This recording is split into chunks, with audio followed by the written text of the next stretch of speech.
So throughout 2025, I've been quite interested in European medieval reenactment, as well as reconstruction of historical garments from the period so that I can wear them every day. Like right now, I'm wearing a surcoat, and it's incredibly comfortable, and look, I can take the sleeves on and off, it's so good. Since I've been showing some of my medieval adventures, I've been getting a lot of questions about the different layers that I've been wearing for all of the garments, as well as how to do the hairstyles and the veil pinning. So I thought I'd make this whole video to show you how a 14th century European medieval woman may have gotten dressed. Just like today, people had their own styles and their own preferences, and also people were poor sometimes and couldn't afford certain things, or they were really wealthy and could afford a ton of things. So you have to keep in mind that this is just one potential option and isn't necessarily what would have been the case for everybody. There's also things like sumptuary laws in certain regions that make it difficult for people to wear certain fashions because it becomes against the law. But now that my medieval kit is in pretty tip-top shape, I would say, I mean, there's always still more stuff I could add and make for it, and I still am, of course, but I at least have one solid outfit that I feel like is really great for representing the 14th century. So I'm going to be showing you all that today, as well as how I'm going to get ready with my hair, and I will also be including things like hosiery, as in hose, and footwear, so you can see also what would happen for footwear, because I tend to leave that stuff out of a lot of my videos because I don't really have a big enough room to film in where I can show my full body, including my footwear, so it's going to be a little bit separated, but you'll at least see what it is, and you'll see what may have been common during the period. I usually say may have because we're working off of illuminated manuscripts, and this may potentially have been a representation of the ideal or the most beautiful scenario. So we don't actually know for certain that people wore some of these things in everyday, or if it was only reserved for certain classes. So because of that, I'm always using this kind of slightly vague open language because that's just, I think, important to do whenever you're researching anything in history or archaeology. Things can always change as well as we develop more evidence. And in general, it's just good to be open to being proven differently or to just gaining more information. Because that's one of the most exciting things about all of this, is that as time progresses, we're going to probably learn more and more about people from the past. And then with that, the way that we do living history or reenactment changes as well because we've gained more information. But before I get into what a woman may have worn in 14th century medieval Europe, there's a show called Amy's Dead End Dream House. It's a new series from Maggie Mae Fish that follows Amy and her apartment full of appliances as they encounter all kinds of adult problems. It turns out life can't really be solved in under 20 minutes, even with commercial breaks. Join Amy as she reconciles the big expectations versus reality alongside her sentient household objects, Mike the microwave, TV the TV, Cindy the cinder block, and her pet snake Quack. It's an incredibly humorous yet deeply intellectual series that is exclusive to a streaming service called Nebula. I'm proud to be one of the creators on Nebula as of a couple of months ago. Nebula is an independent creator-owned streaming service that offers ad-free, easy access, and early access content, as well as exclusive content such as Nebula First, where content is released early, Nebula Plus, where bonus content can be watched, and Nebula Originals, where prestige, high-quality videos made in collaboration with Nebula can be discovered. Nebula contains a plethora of thoughtful content that simply can't be found anywhere else. And it is free from AI slop, which absolutely seems to be dominating the internet at the moment. Best of all, we're a cooperative, and I love being a part of a company so in line with my own personal values. In case you just can't wait, all of my content is released over on Nebula First 3 days early. You also get guest passes as a Nebula subscriber, where you can gift a first-time watcher 1 free week on Nebula. And Nebula offers a lifetime subscription for the price of $500 paid once, monthly subscriptions for as little as $6, or yearly subscriptions for $60 per annum.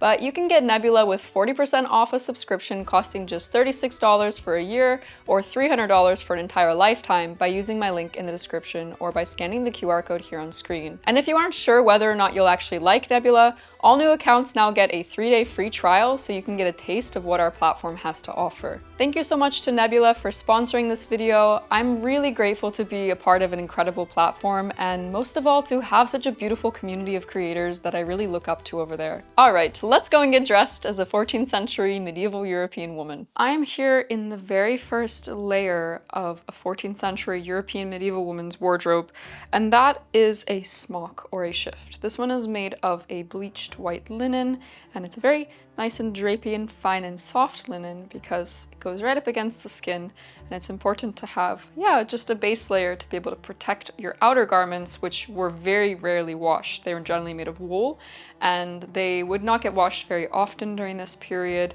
So in order to prevent odors and to improve body hygiene, people would wear a base layer, which is a linen smock or shift. This one's really simple. It's just cut as a trapezoid, and then I attached sleeves to it.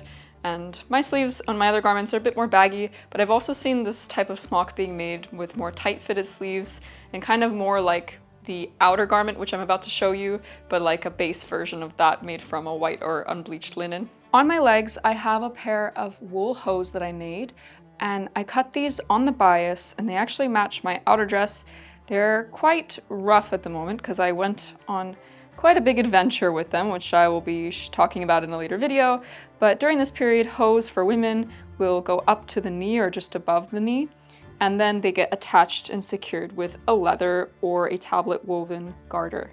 So normally with the garters, I'll just hook them like this, and then this little bit will flop around, which I don't like. So then I'll just go and take this here and wrap it through like that, securing it. So then you have this nice little garter all secure. For the men, the hose will go up towards the thighs. And then for shoes, there are these 14th century medieval turn shoes. These are based off of the Dordrecht finds. So yeah, they're really lovely to walk in. Actually, I find them extremely comfortable, and I've done some pretty big long distance hikes, even in kind of intense conditions with these. So you end up with the soles being like this. And because of this, they are leather soled, and you then can slip around more, but after you wear them in a little bit and they mold to your feet, you find that they're actually a lot better. And in general, I find them extremely comfortable. It just takes maybe 1 or 2 wears to get used to them.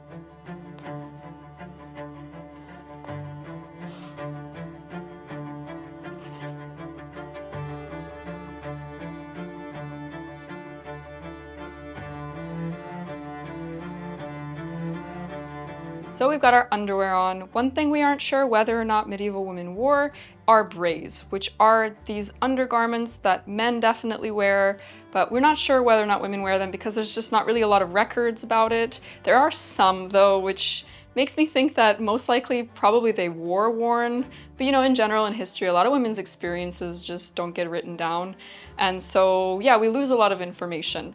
So a lot of the time I usually do wear braids, which are basically like a big linen drawstring garment, and there's kind of 3 versions of them. There are ones that are a little bit longer, there's ones that are sort of like mid-thigh length, and then there's ones that look kind of like modern day undies but with a drawstring, so they're a lot shorter. They're generally made of linen, though to be fair, if you are in a very cold environment, I don't see why these couldn't have been made out of wool as well, like a very fine wool. So now we move on to outer garments, as in everything that isn't underwear. And so the first thing that we have is the coat, C-O-T-E.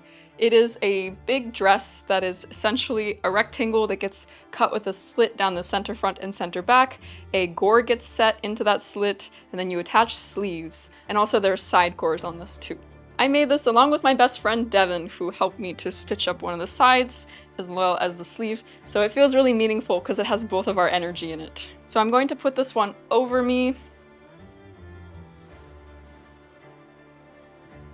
It's not particularly form-fitting, yet it's not ridiculously loose either. It's much more loose from the waist down because you need to be able to slip it on and off your head. It also looks kind of funny here because my mic is sitting here, so it kind of looks like I've got something growing out of me. But it's a really beautiful and incredibly warm garment. I already feel much warmer than I did a minute ago. You see many variations of the coat. You see it more form-fitting so that you can just slip it over your head. You also see it a lot more loose and then it gets belted. So there's a lot of different ways that you can wear this garment. Also later on in the 14th century, you start to see the kirtle appearing too, which I think the difference for me between a coat and kirtle is that the kirtle usually has some sort of lacing and it tends to be a lot more form-fitting, though that's not always the case. There are kirtles that are more loose-fitting in certain areas, and there are also coats that have some lacing. So I guess in general you could kind of differentiate them, but I think that they're also kind of used interchangeably a lot of the time as well. Now this coat likes to drag a little bit on the floor. It basically touches my toes. And when I'm at events, I don't particularly like that. I don't like to clean my hem very much, and I also find it just a little bit more challenging to get around. Because of that, I have a belt. This is my 14th century replica belt, and it's based off, I think, a London find, though don't quote me on that because I can't quite remember. One of the distinct things you see of belts in the 14th century is this D-shaped buckle, or the ear buckle, one of my friends likes to call it. They tend to be quite thin as well. I think this one is about 1.5 to 2 centimeters wide. By the 15th century, the belt buckles already start to look different sometimes, so that's why this is very distinct for the 14th century. I think as well some points in the 13th century too, but I'm not as knowledgeable about that. So normally what I will do is I will belt it and secure it. And you tend to get a lot of excess with medieval belts, so I will just usually take it and wrap it through a little, kind of put it off to the side, you know, something like this. And I'll take my coat and I'll start to feed it through the belt upwards all around to then basically get it off of the ground.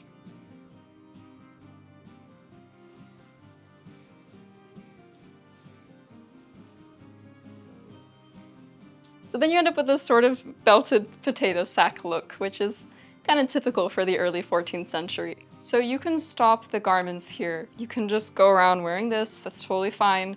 But if you're cold and it's the evening time and you need something for extra warmth, we have the surcoat here. And the surcoat is essentially a coat, but again, just doubled. They come in many variations too. Sometimes you get sleeveless surcoats, sometimes you get them with fitted sleeves that are attached all the way. Mine have these nice detachable sleeves, so if it gets hot, I can slip my arm in and out of them. And this is made of another wool, as well as the coat, which is also made of wool. So you end up with 2 layers of wool, and they're quite nicely fit against each other, so you stay quite warm. And I've made this one shorter than my coat, and that's because I wanted the hem length to match my coat when it's belted. That way everything wouldn't be dragging around, and then my surcoat wouldn't end up being much longer than my coat. So I did think of this very strategically. You also have these really fun surcoats sometimes depicted in illuminated manuscripts, where they're kind of cut out on the sides, so they're more decorative if anything. I find them really beautiful. I haven't made one yet, but they're kind of for warmth and practicality, but mostly I think decorative due to the fact that, you know, a garment with giant gaping slits on the side isn't really going to protect you from the cold that much, but this is definitely a very practical one that will protect you from the cold and offer a lot of extra warmth. Also, you want to match your smock or shift neckline to your garment so that it doesn't show. Mine is a little bit too high, so I'm having to kind of drag up my coat a lot to mitigate that, but usually you'll want to match your neckline. I just made this neckline a little bit too high. So here it is with the surcoat. As you can see, it's a really lovely garment, and I feel extremely warm right now. Like I could probably go out into medieval winter and be okay, especially if I had a cloak on top of that or a hood, which you also see throughout the periods. I don't have ones with me right now, so fortunately I can't show you, but that's what you would do on top of these if you needed even more warmth. Now say I'm on a really long pilgrimage and I'm just feeling pretty warm and I need to cool myself down. Well, that's pretty simple. All I have to do is slip my arm out of there, and then I have a little bit of airflow and ventilation. And also, one of the best things about making detachable sleeves is that you don't have to deal with splitting at your underarm, which is probably one of the most common things I find in my everyday historical clothes that I've been wearing for years. Eventually, the underarm comes undone. And that's because it's just a point that undergoes a lot of tension and it becomes a very weak point for the garment. But when you have these detachable sleeves, that never happens because they're not even connected there. So I've actually kind of been thinking about making detachable sleeves like these in a lot of my new garments coming up due to the fact of just how incredibly practical they are. Now, if you are someone who has a lot of money, you can accessorize this as much as you want. You could like wear a little pouch underneath your surcoat on your belt.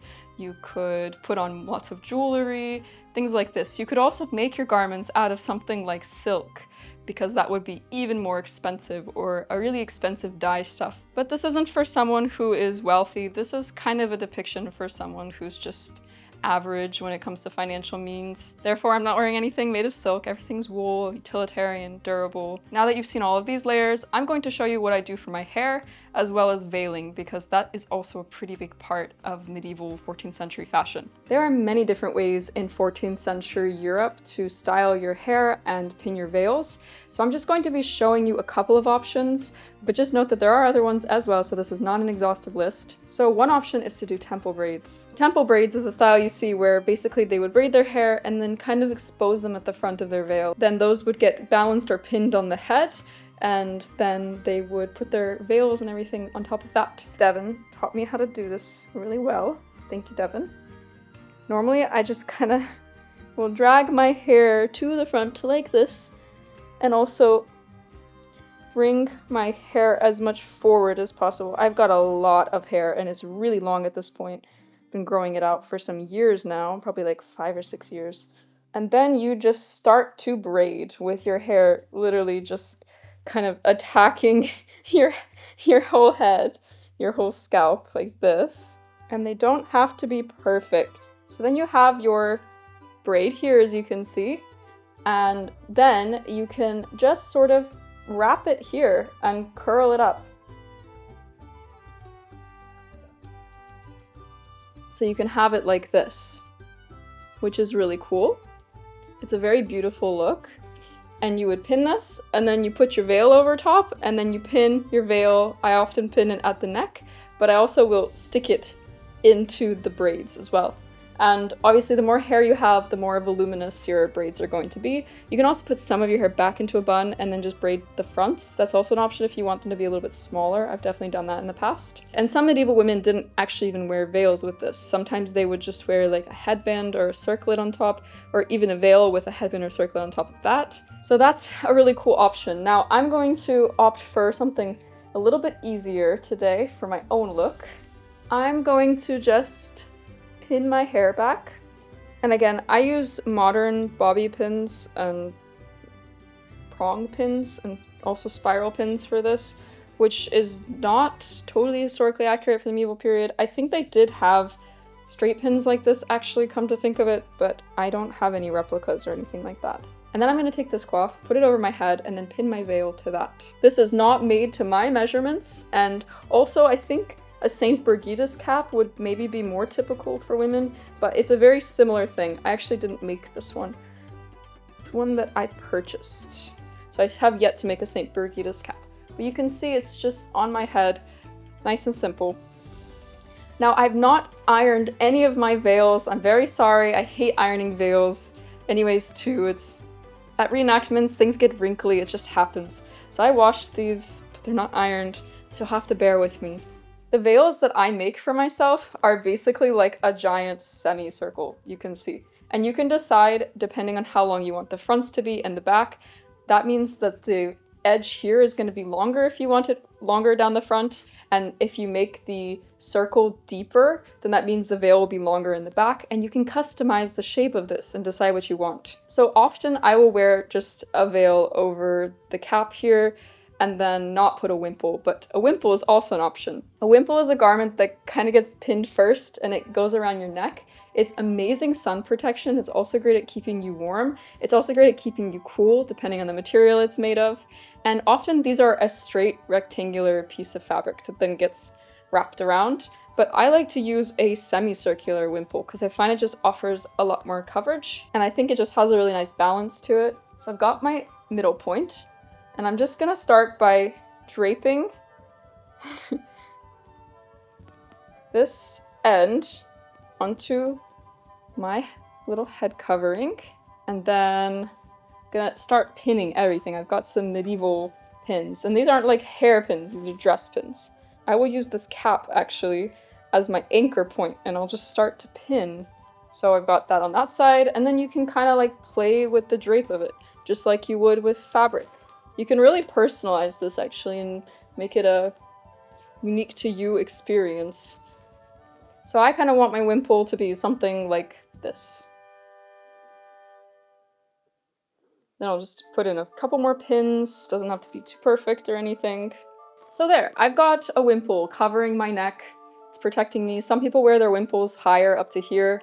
It really depends on what you want. I decided to drape mine kind of low because it's just a bit more airflow, but it still provides modesty, which I guess was kind of a value during medieval Europe, though that's arguable because there's a lot of things that I would say are very far from modest, but I digress. Then I'm going to take another semicircular veil. This one's even more wrinkly than the first one. And I'm going to find the midpoint. Now, if you would want to wear this without a wimple, you would skip this step and you would just do this step that I'm about to show you. So you find the midpoint of your veil. It's right here. And then I take this point and I anchor it right at the top of my head, or just wherever I want my veil to basically start. And then I normally will just stick a pin right at this center point. I like for my cap to show a little bit, but not too much. Some people like it when their cap shows more, so they'll pin their veil further back. I've also seen people in reenactment do like pretty folding techniques for their veils, but I personally am not doing that.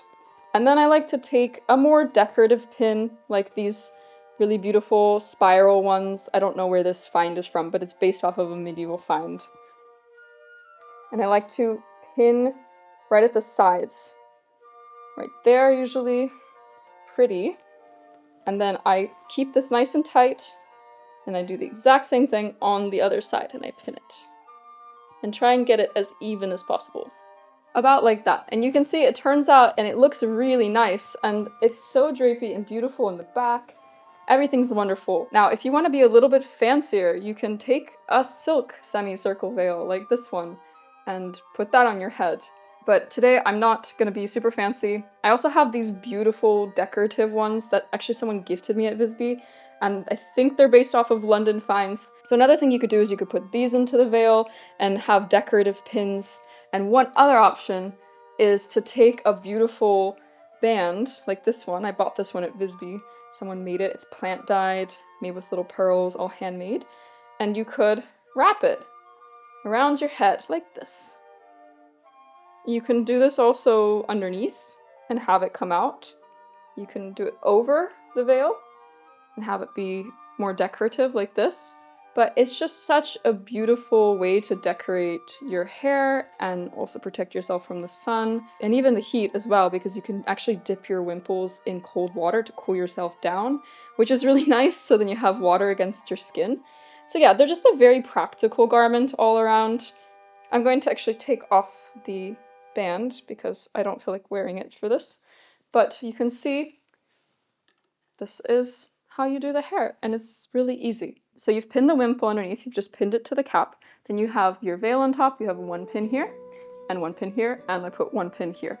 And so with just 3 pins for your veil, you can create a very beautiful look. Sometimes as well, especially if I'm not wearing a wimple, I like to pin right behind the nape of the neck, and that's because it just helps your veil from flying up, especially if it's windy, and it just prevents you from getting all tangled in your veils, which can be nice. All right, now that I have my veil done and my hair done, let's go and see the final look all together. So as you can see, this is what I ended up with. It's a complete 14th century European medieval women's ensemble. It's not only practical, but I think it's also incredibly beautiful, and there's so many ways that you can add personal touches. You can dress it up, you can dress it down, and I love that I've hand-stitched most of these components because that just feels so incredibly meaningful to me. Thank you so much for watching, and if you'd like to see my best friend Devin and I camp like medieval people for an entire week, be sure to watch this video next.